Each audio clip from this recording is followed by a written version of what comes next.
if I told you that Satan played the violin? Niccolo Paganini is an Italian composer, guitarist, and violinist that some people accuse of being the devil himself. Now, you may not find the violin all that interesting, but what if I told you one of its players was accused of being the devil? I believe Paganini's life is a perfect example of how a person can be falsely accused.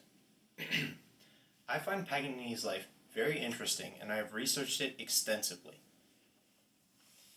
I believe that by better understanding Paganini's life, you will see that there is a perfectly reasonable explanation for why he had such incredible abilities. Paganini was famous throughout Europe in his lifetime, and he ultimately became famous throughout the world. Today I will be covering Paganini's early life, Paganini's musical career, and the allegations that he was the devil. Now let's look at how Paganini's life began. Niccolo Paganini was born on October 27th in the year 1782 in the city of Genoa, Italy. Niccolo was the third of 6 children.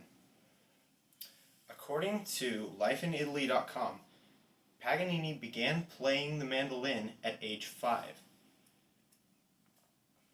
As you can see, the mandolin is a stringed instrument similar to the guitar. It is not as complex as the violin, nor does it require a bow to play.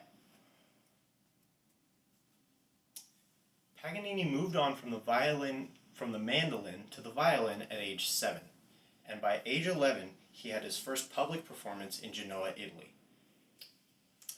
Paganini was sent to study under Alessandro Rolla, a famous violinist at the time. However, when Rolla saw Paganini play, Rolla decided he had nothing to teach the boy and sent him to his teacher, Ferdinando Paer. Paer, however, had the same problem as Rolla and decided he could not teach the boy anything and decided to send him to his teacher, Gasparo Goretti. Paganini was determined to become the world's greatest violinist and was said to have set for himself a rigorous practice schedule of 15 hours a day. Now that we've seen how Paganini began playing music, let's take a look at how he made a career out of it. Paganini had been performing from a very young age and often toured Europe with his father. However, he had problems with gambling and alcohol, and due to his alcohol problems, he had a breakdown early in his career.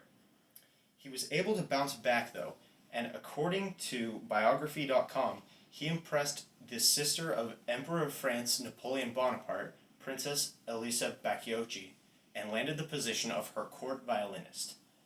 While in her court, he proceeded to teach her husband private violin lessons, but he soon grew bored of this and returned to a life of touring Europe.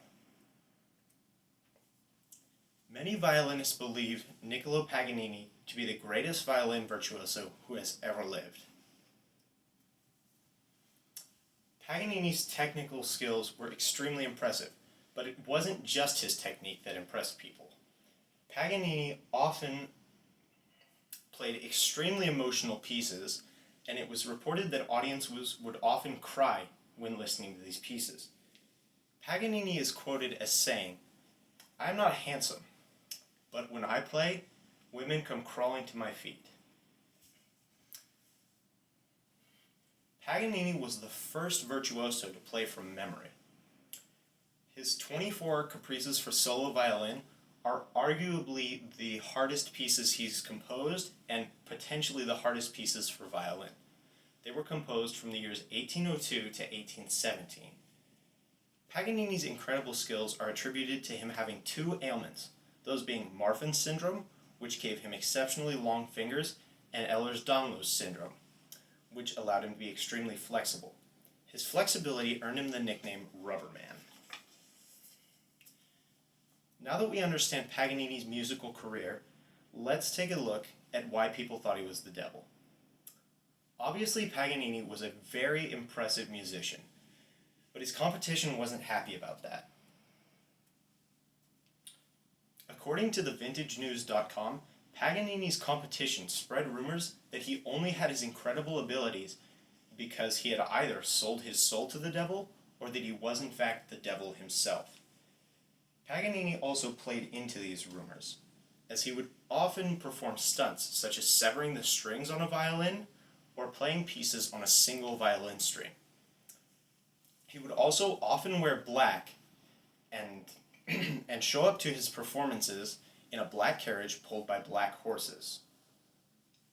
Paganini's appearance may have also contributed to these rumors, as he was very tall, thin, and pale, and later in his life he lost all of his teeth, giving his face a sunken, ghostly look.